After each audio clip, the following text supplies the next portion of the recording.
A lot of times when we get caught up in the middle of difficulty, the Lord sometimes pulls us back and says, look at the big picture. Keep your eye on the prize. Like the millennial day will come. All this will be sorted out. Like it's going to end well, even in the midst of your affliction. There will come a time when I will let you know all things. There will be no uncertainty. Hang in there. There's good things to come. Well, Scott, we are back, and we've got to cover one of the most extraordinary revelations in the Doctrine and Covenants, certainly one that has a lot of material to digest and to sort through, section 101. Yes, and this is part 3. Casey, the first time we've done 3 parts in a Come Follow Me week.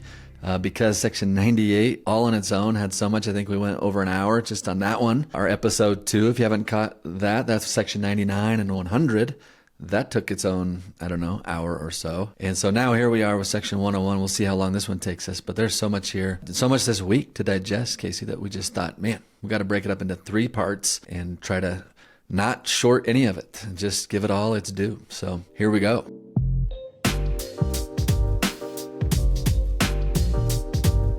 For full context, we should say, go back to the first episode this week, section 98, where we really did a rich dive into the conflict between the Missourians and Latter-day Saints who were settling there, their grievances against the Latter-day Saints, etc.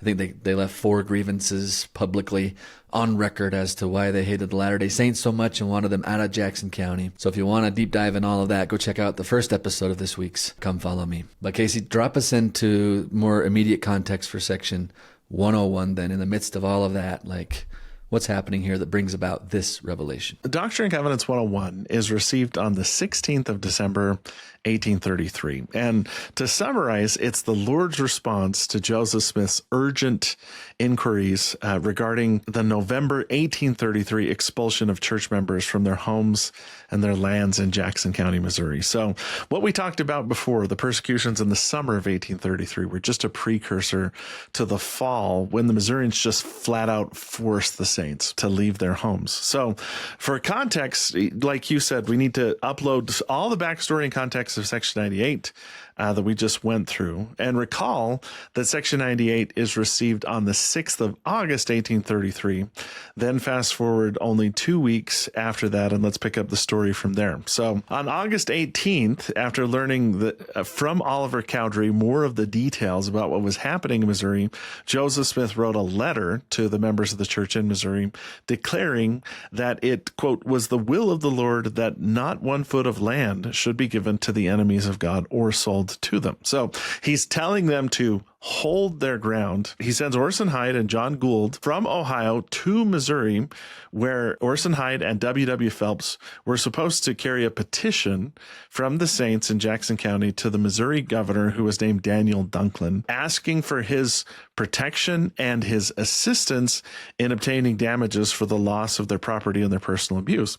And they also, here's the exact words, requested Dunklin to raise troops to help them sue for redress and perhaps even to help prosecute the perpetrators of anti-Mormon violence for treason against the government. So they're trying to get the state government to intervene on the things that are happening in Jackson County.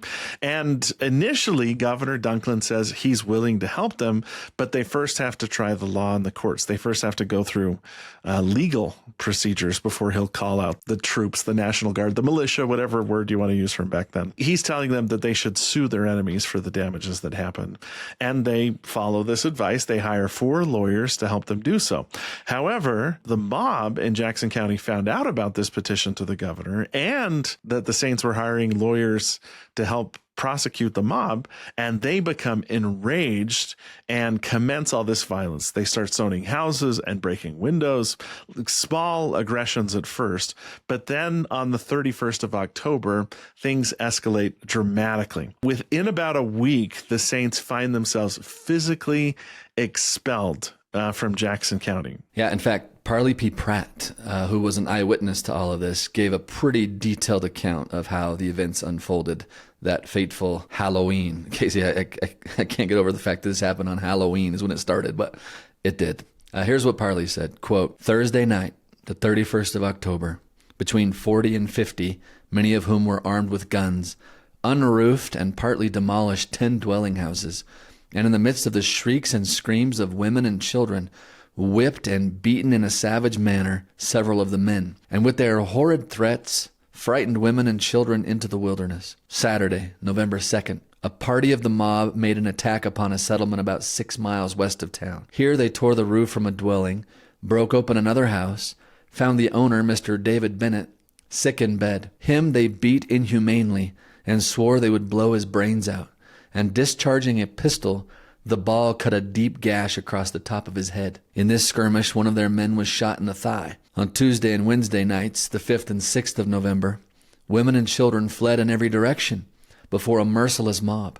One party of about 150 women and children fled to the prairie, where they wandered for several days, mostly without food, and nothing but the open firmament for their shelter. Other parties fled toward the Missouri River. Parties of the mob were hunting men, firing upon some, tying up and whipping others. Thursday, November 7th.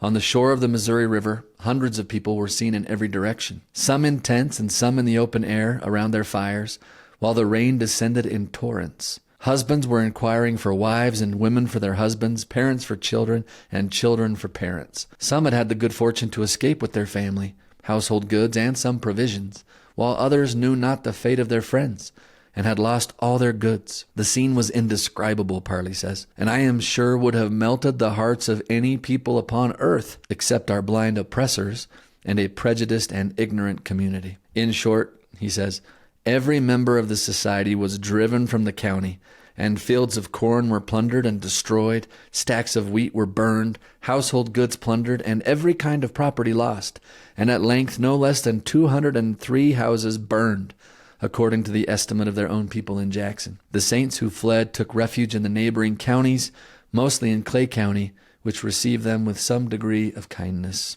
Close quote. Up to this point, we've had small things happen, like legal persecutions that happened in New York and Pennsylvania to Joseph Smith. We've had personal attacks, like the mob attack on the John Johnson farm. But this is the first organized persecution against Latter-day Saints, like a kind of pogrom carried out against them that's forcing them from their homes. And Joseph Smith learns the details of this second great event on November 25th, when Orson Hyde and John Gould, who had been sent to Missouri, report back directly to Joseph Smith to tell him what's happening.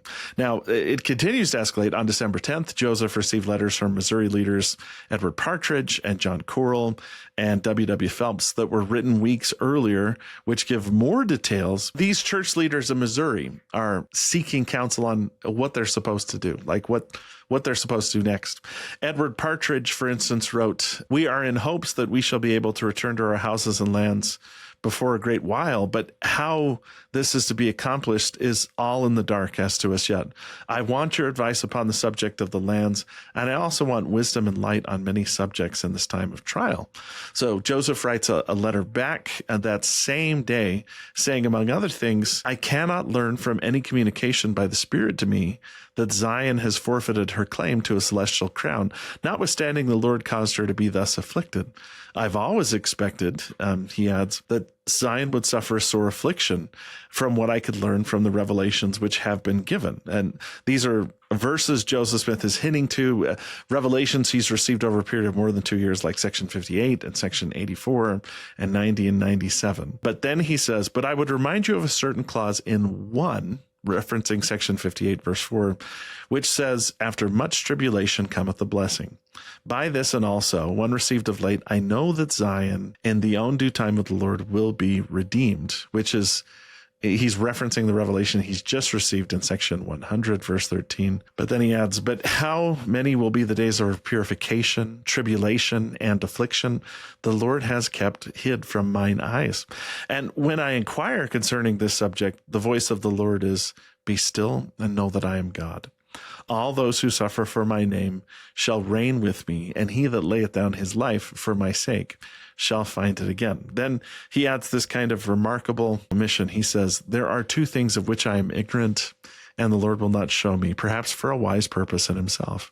And they are these: why God hath suffered so great a calamity to come upon Zion, and again, by what means he will return her back to her inheritance with songs of everlasting joy upon her head. These 2 things, brethren, are in part kept back, that they are not plainly shown unto me. However, 6 days after he writes that letter, he receives section 101, which does provide very clear answers to both questions. Why did God suffer these things to happen to Zion, and how will Zion be redeemed? That's the big theme or the two big themes of section 101 of the Doctrine and Covenants. Lots of questions, not very many answers being forthcoming until section 101. So let's dive into what the Lord has to say.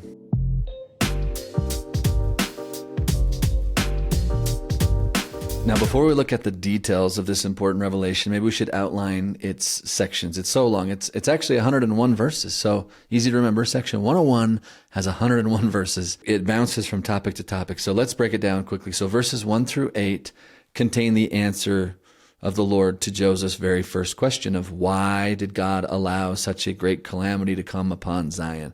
Verses 1 through 8, he's already got his first answer. So then we have 9 through 101 to explore other topics. 9 through 23 offer words of comfort to those who are pure in heart and gives assurances about Zion's future. Verses 23 through 42 paint a really interesting picture of the coming millennial day of glory and offer practical counsel for how the saints were to prepare themselves to partake of that glory. Very interesting timing to talk about the millennium. We'll talk about that. Then verses 43 through 62 contain a really fascinating parable about how and when Zion could be redeemed. So the Lord starts to answer the second question about how Zion will be redeemed, but he does it in parable form, which is fascinating. Then verses 63 to 75 contain counsel to those church members outside of Missouri as to what they can do to help to redeem the land of Zion. And finally, verses 76 to 101 include counsel directly to those church members, quote, who have been scattered by their enemies in Jackson County. Like, what should those people do who don't have a home now, who are up in Clay County and other counties? Like, what should they do? Lots to talk about. Let's dive into the revelation itself. So the Lord starts out by addressing Joseph Smith's first question. He says, concerning your brethren who have been afflicted and persecuted and cast out from the land of their inheritance, specifically why the Lord let this happen. He says, I, the Lord, have suffered the affliction to come upon them, wherewith they have been afflicted in consequence of their transgressions. Yet, and he immediately pivots here, I will own them, and they shall be mine in that day when I shall come to make up my jewels. Therefore, to tell them that they need to be qualified to be his people at that day, he says, they must needs be chastened and tried, even as Abraham, who was commanded to offer up his only son. The Lord explains, for all those who will not endure chastening, but deny me, cannot be sanctified. So reason one, this is part of the deal. Just like Abraham, they have to be sanctified, and that usually comes through trials. That usually comes through difficulties, persecutions. But then he pivots back to their transgressions, where he says, behold, I say unto you, there were jarrings and contentions and envyings and strifes and lustful and covetous desires among them. Therefore, by these things they polluted their inheritances, adding, they were slow to hearken unto the voice of the Lord their God. Therefore, the Lord their God is slow to hearken unto their prayers, to answer them in the day of their trouble. In the day of their peace, they esteemed lightly my counsel, but in the day of their trouble, of necessity, they feel after me. So, in answer to Joseph's first question, the collective body of these roughly 1,200 saints did not merit the Lord's protection from the Jackson County mob because their transgressions were too much. Yet the Lord seems to be saying in verses 3 through 5 that this real world consequence can act as a sanctifying experience for them if they allow it. So, yes, he didn't grant protection because of what they had done, but he can turn a negative into a positive. This is going to be a means of sanctifying them and helping them become the kind of people that can build and inherit Zion. Then, by way of comfort, the Lord assures Joseph that, quote, notwithstanding their sins, my bowels are filled with compassion toward them. Always the case with the Lord. Promising them that, quote, I will not utterly cast them off. And in the day of my wrath, I will remember mercy, and will let fall the sword of mine indignation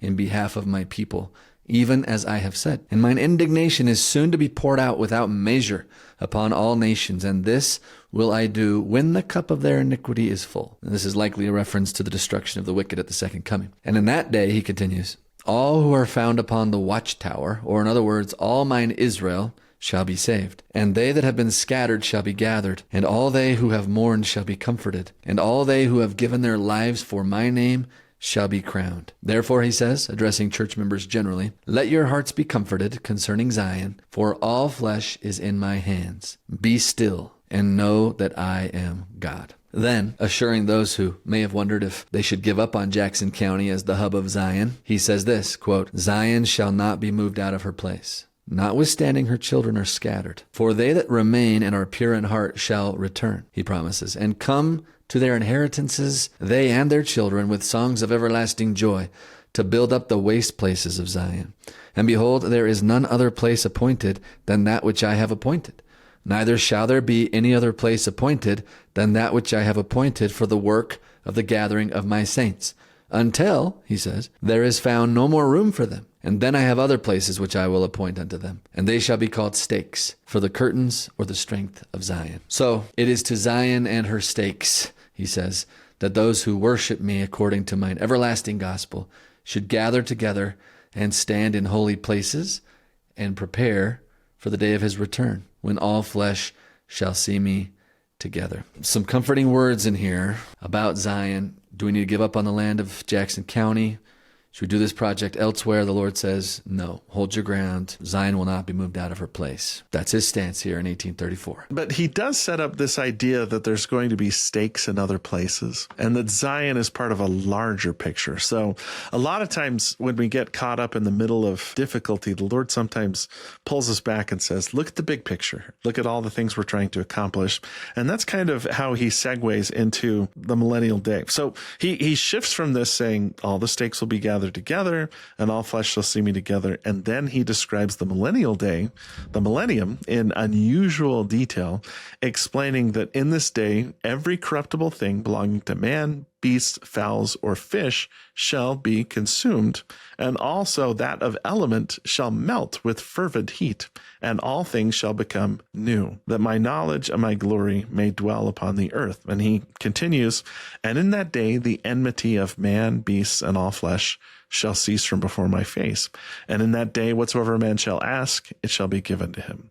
And in that day Satan shall not have power to tempt any man, and there shall be no sorrow, because there is no death. Meaning, an infant shall not die until he's old, and his life shall be as the age of a tree. And when he dies, he shall not sleep, that is to say, in the earth, but shall be changed in the twinkling of an eye, and shall be caught up, and his rest shall be glorious. So, in other words, all the things that are causing the saints such pain and discomfort during this time of deep affliction are going to be gone in the millennial day.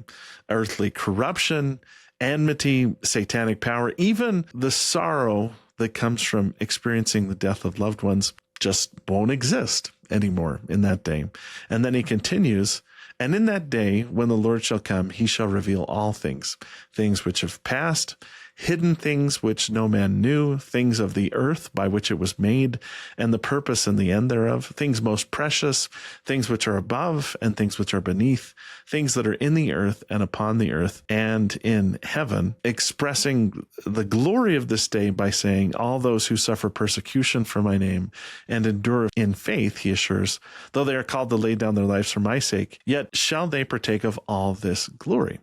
Wherefore, he counsels them, fear not even unto death, for in this world your joy is not full, but in me your joy is full. Adding that they should focus primarily on the life of the soul and on seeking the face of the Lord always, that in patience ye may possess your souls, that ye shall also have eternal life. Now, that is probably the lengthiest passage that goes into great specifics about what happens in the millennium, how life and death work in the millennium, and also, and this is maybe the most tantalizing thing to me, that he's going to explain how everything works in the millennium, that he's going to give us like a full tour of the history of the world, even things that have never been known, and where everything came from, meaning that all the questions we have about how this beautiful world around us came into existence and what has happened here during the time of its existence will finally be answered. And so that's another thing that we have to look forward to, and that he's trying to help them have the big picture towards, to say, yes, hang in there. There's good things to come and answers to come as well, because sometimes that's the hardest thing. It's just the uncertainty of not knowing why and how things happen in our lives. Yeah. Do you think that's why he's bringing up the millennium at this time of great affliction for them? Is he bringing this up to say, I know this seems huge. I know this seems all consuming, but keep your eye on the prize. Like the millennial day will come. All this will be sorted out. Like it's going to end well, even in the midst of your affliction. I mean, is that the purpose of this? Hope?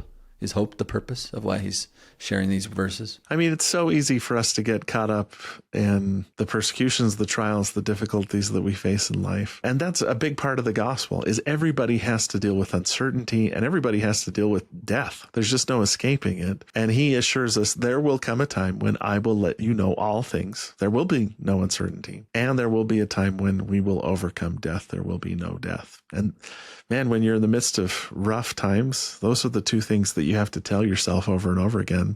This is going to end and it's going to get better. I find it really striking that hymn number 3, Now Let Us Rejoice, that was written by W.W. Phelps, was actually written at this time. He was on the other side of the river in Clay County, I believe, just having been kicked out of Jackson County when he sat down and wrote this. And I don't know if this was inspired by Section 101 or not, but you know hymn number 3. We've sung it a lot. I'll just read verse 1. Think about the context in which W.W. Phelps wrote this. He said, Now let us rejoice in the day of salvation. No longer as strangers on earth need we roam. Good tidings are sounding to us and each nation. And shortly the hour of redemption will come, when all that was promised the saints will be given, and none will molest them. Nobody will hurt us anymore from morn until eve. And earth will appear as the Garden of Eden, and Jesus will say to all Israel, come home. I can't sing hymn number 3 without thinking of the Missouri persecutions. Once that connection was made in my mind, when I understood when Phelps wrote this and under what circumstances he wrote this, it's always been a really hopeful song. And I wonder if he pulled from the hope that the Lord is giving right here in section 101, where he's talking about the millennium. He's talking about when the earth will rest and become like Eden, and holding that out in the midst of the saints' deep suffering here. Really interesting. Let's continue. The Lord goes on to say, As those called unto mine everlasting gospel, you are accounted as the salt of the earth and are called to be the savor of men, and should thus always remember that if, like the Lord said in the Sermon on the Mount, if the salt of the earth lose its savor, behold, it is thenceforth good for nothing, only to be cast out and trodden under the feet of men. This, the Lord implies, is relevant to the children of Zion, since he says, many, but not all of them, were found transgressors, making them like salt that had lost its savor, and therefore they must needs be chastened. Coming back to that point, he started in verses 4 and 5. It's important to note in that verse that he says, not all were in transgression, right? And that's actually a group that troubled Joseph Smith deeply. The fact that not everyone in Zion was guilty of transgression, and yet they were suffering right along with those who were, was deeply troubling for the prophet. In fact, in his December 10th letter, which was written 6 days prior to this revelation, he confessed to church leaders in Missouri, quote, he said, When I contemplate that those who are innocent are compelled to suffer for the iniquities of the guilty, it is with difficulty that I can keep from complaining and murmuring. But I am sensible that this is not right, this tendency to murmur. And may God grant that notwithstanding your great afflictions and sufferings, there may not anything separate us from the love of Christ. I love that allusion to Romans chapter 8. Can anything separate us from the love of Christ? No. Then the Lord shifts gears. Okay, in verse 43, he says, I will now show unto you a parable that you may know my will concerning the redemption of Zion. And the parable begins to answer Joseph's second question about how the Lord's going to help the Missouri saints regain the lost lands of their inheritance. So here's the parable, and I'm going to say we don't know exactly what everything in here means, but we'll do our best to interpret. Keep the context in mind, right, as we read this. The context is Missouri persecutions. Okay. A certain nobleman had a spot of land, very choice, and he said unto his servants, Go ye unto my vineyard. even upon this very choice piece of land, and plant 12 olive trees, and set watchmen round about them, and build a tower, that one may overlook the land round about, and be a watchman upon the tower, that mine olive trees may not be broken down when the enemy shall come to spoil, and take upon themselves the fruit of my vineyard. Now the servants of the nobleman went and did as the Lord commanded them, and planted the olive trees, and built a hedge round about, and set watchmen, and began to build a tower. And while they were yet laying the foundation thereof, they began to say among themselves, And what need hath my Lord of this tower, seeing this is a time of peace? Might not money be given to these exchangers, or invested? For there is no need of these things. And while they were at variance one with another, they became very slothful, and they hearkened not unto the commandments of the Lord. And the enemy came by night, and broke down the hedge. And the servants of the nobleman arose, and were affrighted, and fled. And the enemy destroyed their works, and broke down the olive trees. Now behold, the nobleman, the lord of the vineyard, called upon his servants, and said unto them, Why? What is the cause of this great evil? Ought ye not to have done even as I commanded you? And after ye planted the vineyard, and built the hedge round about, and set the watchman upon the walls thereof, build the tower also, and set a watchman upon the tower, and watched for my vineyard, and not have fallen asleep, lest the enemy should come upon you. And behold, the watchman upon the tower would have seen the enemy while he was yet afar off. And then ye could have made ready, and kept the enemy from breaking down the hedge thereof, and saved my vineyard from the hands of the destroyer. Now, again, that's the parable. First part. Yeah. Yeah, that first part. That we all know that parables can have multiple interpretations, but there's at least one interpretation of the story found in verses 43 to 54 that seems clear. The choice spot of land mentioned in verse 44 is the location for the city of Zion, and the nobleman is the Lord. That seems pretty clear. It says plant 12 olive trees. 12 is often a number that's associated with the house of Israel and the church, and the 12 olive trees probably represent the saints in Jackson County. And later in the parable, the watchmen, who probably represent the leaders of the church in Missouri, failed to build a tower, which is probably the temple, as they were commanded. And as a consequence, the enemy was able to ransack the orchard. So, first part of the parable, here's why this happened. In gentle terms, I guess you'd say. They weren't malicious, they were just sort of neglectful and slothful. And that's true, right? Like beyond laying the foundation stones to mark the site, like the saints in Missouri had not done much else to promote the work of building the temple there. That part's true. Now, that neglect might be justifiable, given that many of the saints were immigrants with families and farms, and they had that to look after. But the parable, I think, is identifying a deeper problem among the saints in Missouri. Like in the parable, the servants of the nobleman began to question the need for having a tower. They keep saying that the money could be used to buy more worldly things. I think that's the little detail here that suggests that even if the saints had possessed the time and the resources to construct the temple, they would still have neglected to carry out the work, right?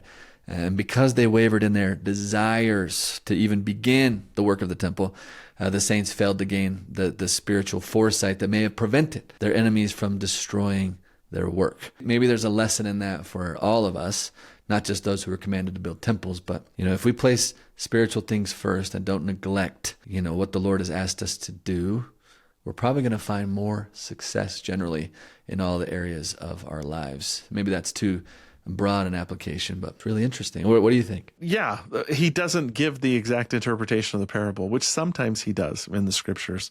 But in this case, it seems like it all fits together. Like they're supposed to build this tower. If they built the tower, they would have seen what was happening, and they would have been able to counter it.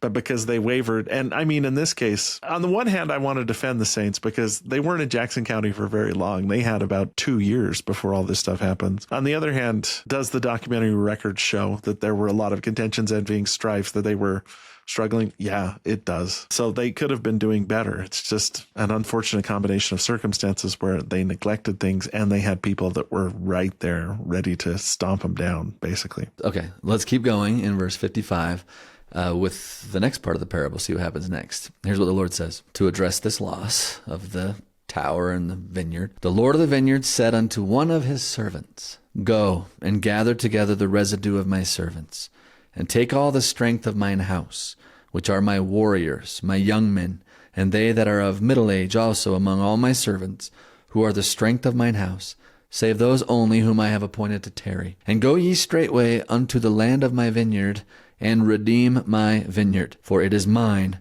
I have bought it with money. Again, the interpretation here seems pretty straightforward, doesn't it? What's this land that was purchased with money that they need to redeem? I think it's clearly Zion. But the Lord continues. He says, therefore, get ye straightway unto my land. Break down the walls of mine enemies.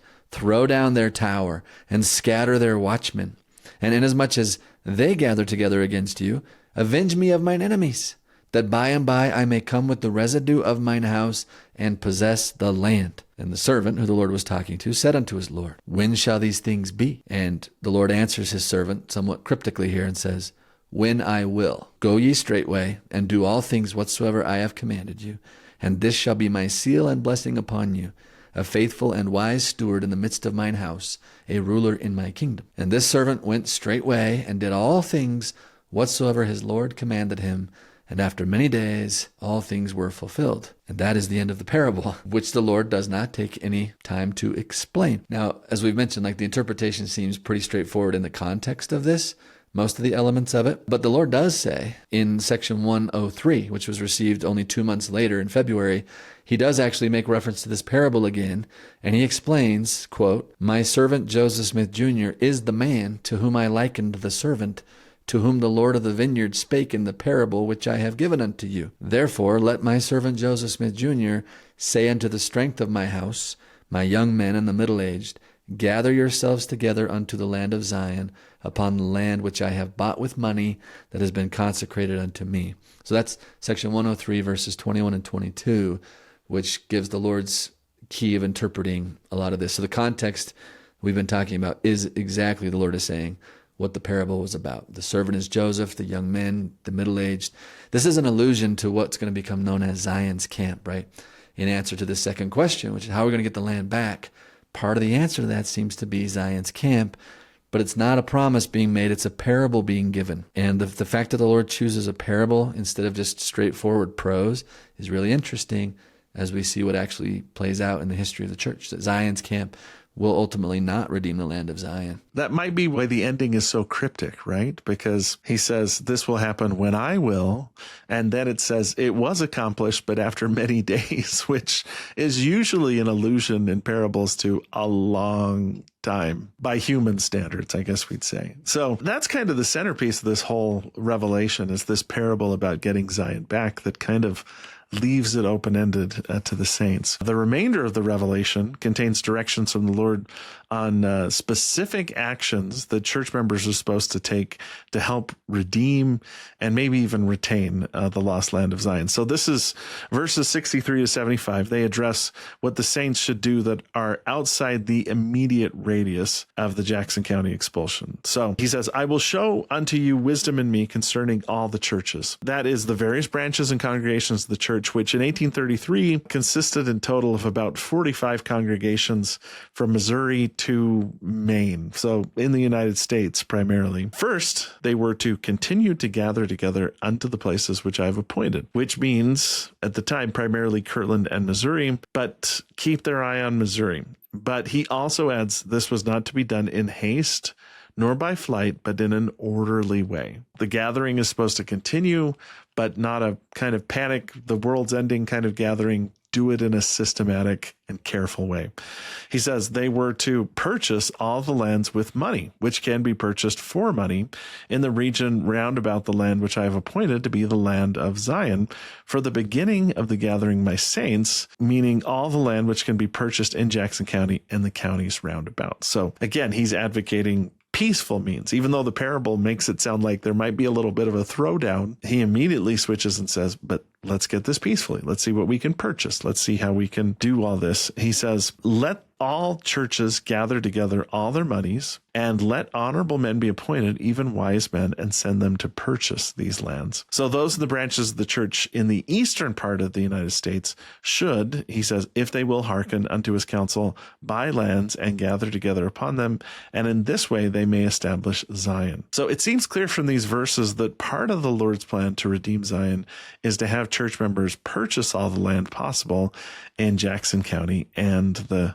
surrounding areas. So again, peaceful means following kind of the counsel in section 98, accepting that the parable in section 101 makes it sound like there will be a little rumble that happens here. And it's interesting to note that in his November letter to Joseph Smith, Bishop Edward Partridge had actually suggested this very idea of purchasing the lands. Here's what he said: "There is another way we might obtain the land by natural means. That is this: could we obtain money by loan or from the brethren that are able, we might buy out most of the inhabitants of Jackson County, in all probability, and let them leave. But this would take many $1,000s," he said. Close quote. So here the Lord is saying exactly that, right? That all the churches, meaning all the branches of the church, should pool their money together for exactly this purpose. And as for the financial feasibility of this plan, the Lord actually assures them here. He says, quote, "There is even now already in store sufficient, yea, even in abundance, to redeem Zion and establish her waste places, no more to be thrown down." But then he adds, I think with a tinge of sadness in his voice when I read this, "Were the churches who call themselves after my name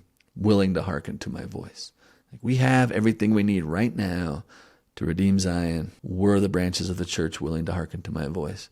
Kind of this idea, like, I know they're not going to the full measure, but dang it, we could. We could, yeah. He's pointing towards it. Then in verses 76 to 101, it's the Lord's counsel directly to the church members who have been scattered by their enemies. So the church members in Jackson County. And speaking to them, he says, "It is my will that they should continue to importune for redress and redemption by the hands of those who are placed as rulers and are in authority over you, according to the laws and constitution of the people," meaning the United States Constitution, which he adds insightfully, "I have suffered to be established, and should be maintained for the rights and protection of all flesh according to just and holy principles, that every man may act in doctrine and principle pertaining to futurity, according to the moral agency which I have given unto him, that every man may be accountable for his own sins in the day of judgment," which it seems like he's saying the U.S. Constitution was established to protect and ensure the rights of all mankind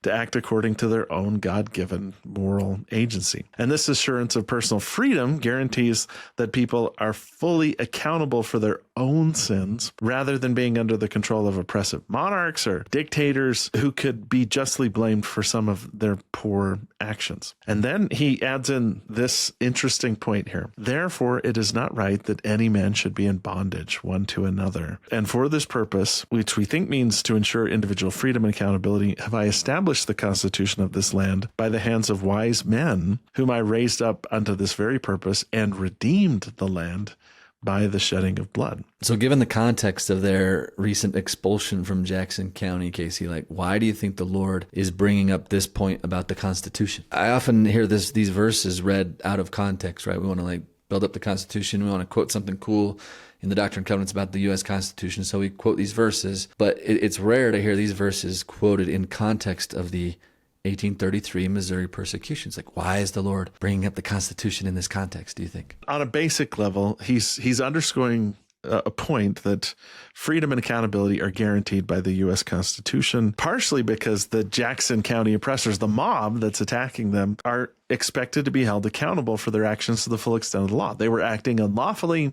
Laws are set up in order to protect things like this from occurring, which section 134, which is going to be written after this, also underscores that we believe the government is instituted of God. So the saints are supposed to appeal to those who have been placed as rulers and are in authority over you for redress, because it's the constitutionally appointed task of government officers. It's their job to ensure that such oppressors are held accountable and that victims are taken care of and compensated for the things that they've done. These verses can be taken out of context, and usually when they are, the main point that someone's trying to make is that God says that he raised up the people that wrote the Constitution. But the contextual, immediate context right here is he's saying, hey, these laws were established for situations like this to try and help people who are victims for what happened. That God is a God of order, and he helped establish the laws of the United States so that if something like this happened, there would be a route for the saints to achieve redress, to do something without having to resort to violence to get their lands back. I think that's right, because that's where the Lord goes in the next couple verses, right? He says that the saints are to importune their government leaders for help in the same way that the woman importuned the judge in the parable of the woman and the unjust judge, he says, which is found in Luke 18, a part of which he actually recounts here. He says, quote, "There was in a city a judge which feared not God, neither regarded man. And there was a widow in that city, and she came unto him, saying, Avenge me of mine adversary. And he would not for a while. But afterward he said within himself, Though I fear not God, nor regard man, yet because this widow troubleth me, I will avenge her, lest by her continual coming she weary me." And then the Lord says, "Thus will I liken the children of Zion." This is how they are to proceed, by incessantly importuning government leaders until they are avenged according to the laws of the land that the Lord established. He says, "Let them importune at the feet of the judge. And if he heed them not, let them importune at the feet of the governor." This is Governor Dunklin at this time, right? "And if the governor heed them not, let them importune at the feet of the president." That is the president of the United States. "And if the president heed them not, then will the Lord arise and come forth out of his hiding place, and in his fury vex the nation. And in his hot displeasure, and in his fierce anger, in his time, will cut off those wicked, unfaithful, and unjust stewards, and appoint them their portion among hypocrites and unbelievers, even in outer darkness, where there is weeping and wailing and gnashing of teeth." So two things stand out to me on that. Number one, did you notice that he calls the judges, the governor, and the president of the United States stewards? He says they are stewards. That's really interesting. And then he says also that he himself holds himself, God does, as like the final check and balance to corrupt government leaders. We talk about the checks and balances of our constitutional system. Well, the Lord holds himself as the final check and balance here, doesn't he? Yeah. And then he adds this maybe sort of sad note, "Pray ye, therefore, that their ears may be opened unto your cries, that I may be merciful unto them, that these things may not come upon them. For what I have said unto you must needs be, that all men may be left without excuse." This is tough because we have, 2 centuries of historical hindsight to know that the saints received almost no help. And the United States did endure some serious difficulties based around the exact issues that the saints were dealing with here. We've talked about this earlier in other episodes, but the Lord talking about a war between the states, a war over these issues, slaves rising up against their masters. The idea that the United States just hadn't resolved this issue yet of could the federal government intervene in the state governments, and could state governments interfere in local matters and things like that, just hadn't really fully been developed in the American Republic. So tough stuff. And that leads us into the last part of the Revelation, where the Lord speaks regarding their property in Jackson County. The Lord says, "It is contrary to my commandment and my will that my servant Sidney Gilbert owns the store, should sell my storehouse, which I've appointed unto my people, into the hands of mine enemies." And this is true of all their property. The Lord emphasizes, considering, he says, "It would be a very sore and grievous sin against me to allow their property to be polluted by mine enemies. Therefore, it is my will that my people should claim and hold claim upon that which I have appointed unto them, though they should not be permitted to dwell thereon. Nevertheless, I do not say they shall not dwell thereon, for inasmuch as they shall bring forth fruit and works meet for my kingdom, they shall dwell thereon." He says to kind of comfort them. "They shall build, and another shall not inherit it. They shall plant vineyards, and they shall eat the fruit thereof. Even so, amen." So if we're trying to summarize what the Lord's saying to the saints about their expulsion from Jackson County, he explains why it happened. That's kind of verses 1-8. He comforts them, especially by pointing towards better days, towards the millennium, when all this nonsense, all this violence will go away. He gives a parable that's sort of a response to how Zion might be redeemed, maybe through military means. He commands all church members to help redeem Zion by pooling their money to purchase Jackson County and the surrounding area.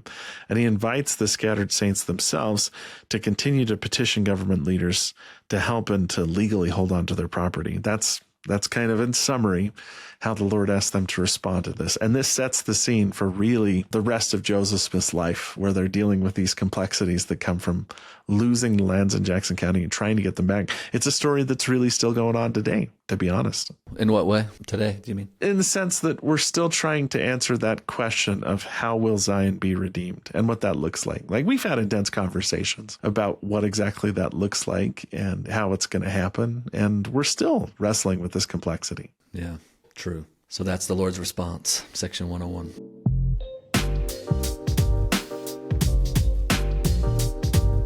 Casey, let's talk about controversies. We've talked about violence and justification for violence and had a little bit of controversy on that.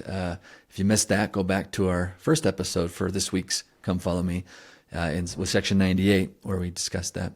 But another question I think that comes up in this one, that maybe it's not even a question at all, but does the Lord condemn slavery in this section? At this time, 1833, Casey, when there is a North and a South, there's slave states, and does the Lord take a side on that issue here? That is so interesting, right? Because just as we were reading it through this time, I noticed that he sort of praises the Constitution of the United States by saying, I raised up wise men to write it. And then almost the exact next verse, he says, but it's not right that any man should be in bondage one to another. And this is a long and maybe important discussion to have. This has been a continuing discussion that you and I have had over the last couple of years. And let's be frank here. Church members and church leaders haven't always lived up to this ideal, but it does seem clear that in section 101, in this early context where part of what got the saints in trouble was their attitudes towards slavery, especially African slavery, the Lord's saying, it's not right. It's not right, and it can't be justified. That's super interesting. Like, I've never actually made that connection that you just made in my brain. That is almost out of the blue. Verse 79 comes, right, where the Lord says, it's not right that any man should be in bondage one to another. It's in the context of him praising the Constitution. It almost seems like maybe that's his critique of the Constitution. He's like, this is beautiful. I raised up people to write this, but there's still some clauses in there that justify slavery, and I don't like that. I actually don't like that part. That's not right. But the general principles in there are right.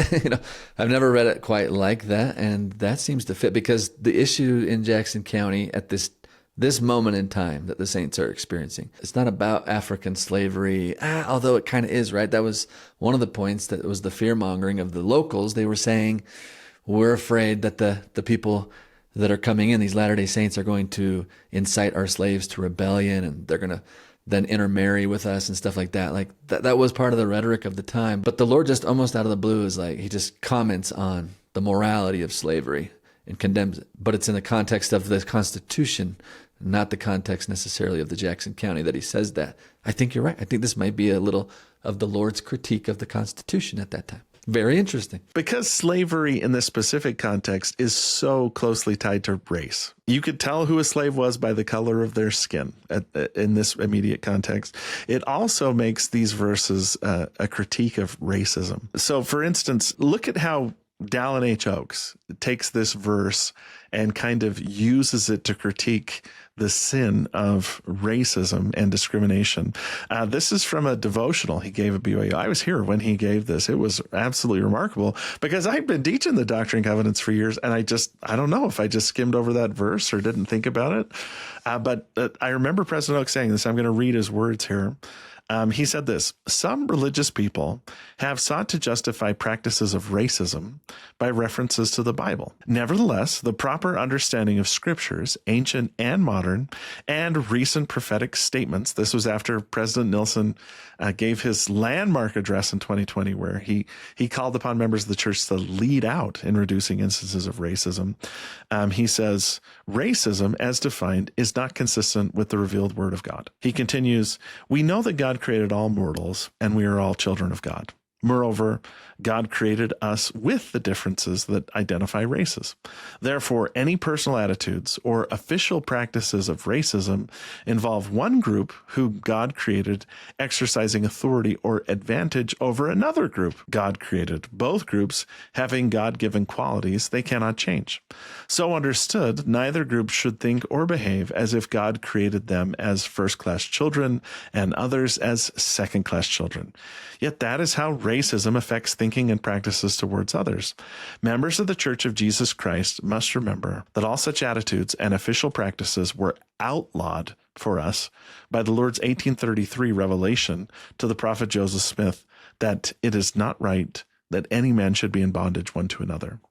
a direct reference to Section 101. So Dallin H. Oakes' exegesis on this passage is basically to say, because slavery was based on race during this time, the Lord's not just condemning slavery, bondage, which he seems to condemn throughout all the scriptures. I mean, the whole book of Exodus is about bondage. He's condemning racism because bondage at this time was based on race. I can hear conversations in my head. I can hear people, detractors, raising their hand at this point, Casey, and saying, well, yeah, but you Latter-day Saints weren't super good at that, were you? Right? Going forward, don't you have a nice history of some racially based policies that excluded certain people from privileges in your church? Like, you're really ones to talk. I can hear that criticism coming, right? What do you say to that? I would say, so your critique is that Latter-day Saints haven't always lived up to the ideals that God has given them. It's a big club, and we're part of it, right? I don't think there's ever been any people that have lived up completely and totally to the ideals. And Latter-day Saints in particular have challenges because they come into this culture where racism and slavery were sort of baked into the cake, and it takes a long time for them to overcome it. But that doesn't mean that the revelation was wrong or that Latter-day Saints are particularly evil. It means that they're human beings that have shortcomings and that don't always live up to these ideals. And again, if one of the sins that God sometimes chastises his children for is not listening to his voice, I'm a teacher of scripture, and I didn't pick up on this until President Oakes kind of slammed me over the head with it when he came and gave that devotional. Like, it was such a light bulb coming on in my head for him to say, well, look, in 1833, the Lord was saying this. And I mean, if I'm a professional teacher of scripture and I didn't pick up on it, I can give a little leeway for others that maybe didn't see it, or others that couldn't overcome the cultural context they existed in to fully live up to those ideals. I mean, we're all fallen short in some way. I think what the Lord expects from us is striving. And we have made progress when it comes to this kind of issue, but we still have quite a ways to go, I would say. I think that's a great answer. I think that harkens back to verse 75, where the Lord said, with that sadness in his voice, were the churches who call themselves after my name willing to hearken to my voice, we could really make some awesome progress, but they're not always willing to do that. He was talking there about financially helping the saints out in Missouri, but apply that principle universally, and we don't always hearken to the voice of the Lord. The principles that he lays down right here in verse 79, that we're going to struggle with that after 1833. I would call 1833 a beautiful year in terms of Latter-day Saints race relations. Like, it's ironic to me that we were persecuted in Missouri partly because we were seen as way too open, way too inclusive of other races, right? Like, that was one of the major beefs that the local Missourians had against the Latter-day Saints, is they were too inviting of black people, of free blacks, and they thought that those free blacks would incite their enslaved blacks to rebel, right? Etc. And so it's ironic that over time then we start to be seen as, backwards regarding race, when here we were seen as really progressive when it comes to race relations. And so we have struggled as Latter-day Saints all along the way, but the ideals, the revelations are beautiful. I like how Joseph Smith said it in Nauvoo. He said something to this effect, where he said, I've never claimed to be perfect, but there are no imperfections in the revelations that I've received. Like, I haven't even lived up to the ideals of these revelations, I hear the prophet saying, but the revelations are sound. And it's wonderful that almost 2 centuries later, we can find a little nugget in the revelations like that shows that God is pointing us towards something better. I mean, racism is something that has to be overcome in order for us to build Zion. And as early as 1833, the Lord was trying to get the saints to do that. It's been an up and down saga with 2 steps forward and 1 step backward, and sometimes 2 or 3 steps backward and then 5 or 6 steps forward. But listening to the prophets now, especially President Oakes, pointing us towards saying, yeah, okay, this is what he's wanted for a long time. Let's see if we can figure out what we can do right now to maybe make this happen. That's beautiful, man. Okay, well, let's talk consequences then.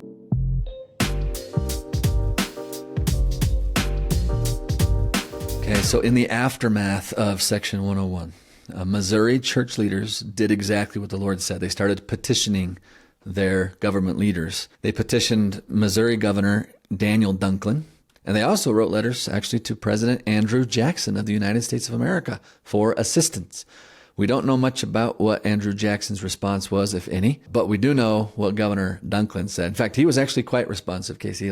He called for both civil and military courts of inquiry into the actions of the Jackson County mob. In fact, he sent the Attorney General with witnesses protected by a military escort to Jackson County in order to criminally prosecute the mob, and he ordered the mob to restore the weapons they had stolen from the saints. So he actually really acts in our behalf in a wonderful constitutional way. But unfortunately, so widespread was the hatred of the saints that the Jackson County court and jurors actually refused to do anything. The small military escort and the witnesses were actually driven back out of the county, which caused the Attorney General to advise the saints to, quote, relinquish all hopes of criminal prosecution against this band of outlaws, close quote. And despite the governor's order, their weapons were never returned to the saints. So Governor Dunklin was trying. And then his second attempt to help them was this. He said that he was willing to have a military guard escort the saints back to their lands and property. But he said, here was the catch, he was not authorized to station his military there for any length of time. So he could escort them in, but then he'd have to pull his troops out, which would again leave them vulnerable. Now, this is an essential piece of news. This would soon factor heavily, actually, into the decision of Joseph Smith and other leaders in Ohio to gather over 200 saints from the east to march to Missouri in what would become known as Zion's Camp, with the intent of marching with the governor's military escort. And then, once the military escort of the governor pulled back, the church would have their own standing army in Jackson County to ensure the resettlement of their scattered friends. That was the original vision behind Zion's Camp. It's not to go in, guns blazing, and to take out the bad guys.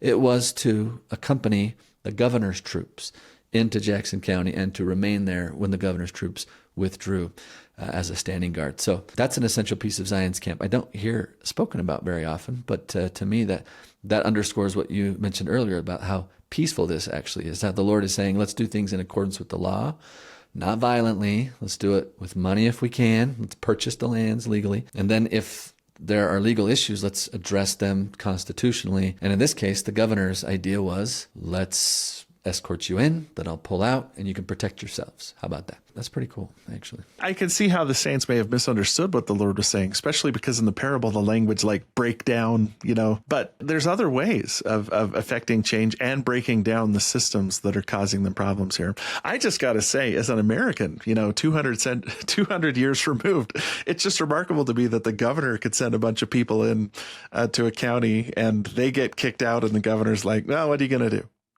These guys are outlaws. Relinquish all hopes of criminal prosecution against this band of outlaws, the Attorney General said.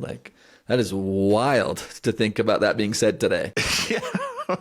So we're just giving up on the rule of law here. Okay, these guys can do whatever they want to do. It shows how the American system was still developing. It's a tragedy and it's a sad story, but the Lord does point this towards the idea that chastening leads us to be sanctified, helps us be pure. These are all stops on the road to Zion, which we're still traveling on today. And I love this quote that Robert Hales shared once where he said, there's as much to be gained by traveling on the road to Zion as there is by actually getting there. We're going to get there someday. That's my sincere testimony. But all these difficulties the saints have to face are part of the crucible that really does changes from a religion to a people. This story of shared persecution is one of the things that really makes Latter-day Saints unique and unites us together in our desire to build Zion, just like the Lord asked us to do so. Well, good thoughts, Casey. This has been a good run through sections 98 all the way through 101. God bless all of you Sunday school teachers out there that only have 40 minutes to cover all this stuff. Yeah. And you parents out there who have maybe 5 minutes of attention span and some of your children to cover whatever you want to cover in sections 98 to 101. But there's some incredible gems here in these marvelous sections. And this was difficult times, but man, some powerful truths that were explained in the midst of difficulty. Yeah, thanks for giving us a few minutes to maybe help you understand the complexity of what's going on here. We appreciate it. Well, next week we will pick up the narrative that we just began to lay down, which is that of Zion's Camp, along with some other miscellany, which will be fun. So until then, Casey, we will see you next week. All right. Bye-bye.